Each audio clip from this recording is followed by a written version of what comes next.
Shalom Bapak Ibu dan Saudara-saudari yang terkasih dalam Tuhan Yesus Kristus. Senang berjumpa kembali dengan Bapak Ibu dan Saudara-saudari. Tema hari ini adalah menolak kesempatan. Terambil dari Hakim-Hakim pasal 4 ayat 9. Kata Deborah, baik aku turut. Hanya engkau tidak akan mendapat kehormatan dalam perjalanan yang engkau lakukan ini. Sebab Tuhan akan menyerahkan Sisera ke dalam tangan seorang perempuan. Demikian firman Tuhan.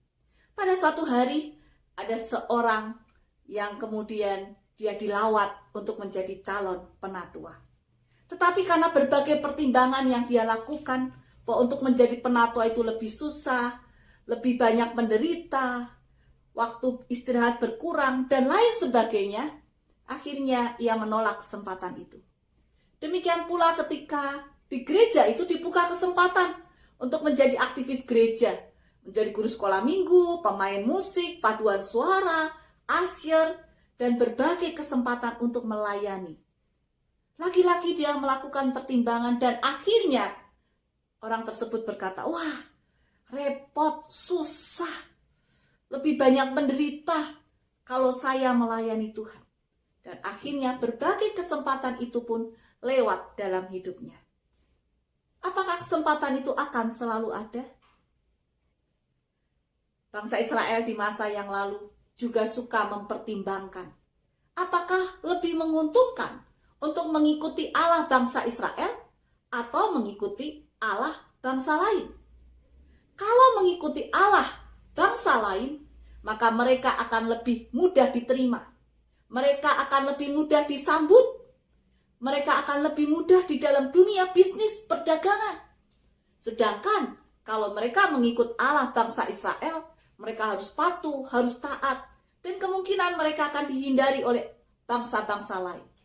Dan yang terjadi, bangsa Israel kemudian berdasarkan hitungan-hitungan tersebut, ia memilih untuk menolak mengikut Allah Yahweh dengan setia. Ada konsekuensi di mana kesempatan itu ada dalam hidup kita. Demikian pula dengan Barak. Ketika Barak disuruh maju berperang, Barak punya kesempatan karena Tuhan menjanjikan kemenangan. Barak malah menolak kesempatan itu dan malah mengajak Deborah untuk maju berperang bersamanya. Akhirnya kesempatan itu lewat dan itu tidak dapat terulang lagi. Kesempatan dalam hidup adanya akan kembali lagi menghampiri. Tetapi ada juga kesempatan yang tidak akan datang lagi. Hanya satu kali. Dan oleh karena itu, mengapa kita suka atau sering menolak kesempatan itu? Pertama, karena kita gagal mengenali di awal bahwa itu sebenarnya adalah kesempatan. Kedua, karena sering kali kesempatan itu hadir dalam masalah, penderitaan, kesulitan, duka cita, dan berbagai hal yang tidak enak atau tidak nyaman. Manusia pada dasarnya akan memperhitungkan segala sesuatu dari segi yang baginya dia pilih adalah yang paling nyaman, yang paling dia tidak menderita. Sehingga sekali lagi manusia seringkali menolak yang tidak nyaman itu. Ternyata di dalamnya ada kesempatan.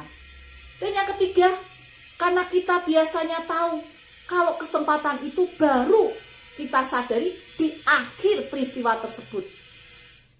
Ketika peristiwa di awal, sekali lagi kita tidak tahu apakah itu kesempatan. Yang kita tahu itu adalah kesulitan. Dan contoh yang tadi disampaikan, ketika ditawarkan untuk menjadi penatua, aktivis, apakah kita melihat itu sebagai kesempatan untuk melayani Tuhan? Kesempatan di mana kita membuktikan cinta kita kepada Tuhan. Sekali lagi, tidak selamanya kita punya kesempatan itu.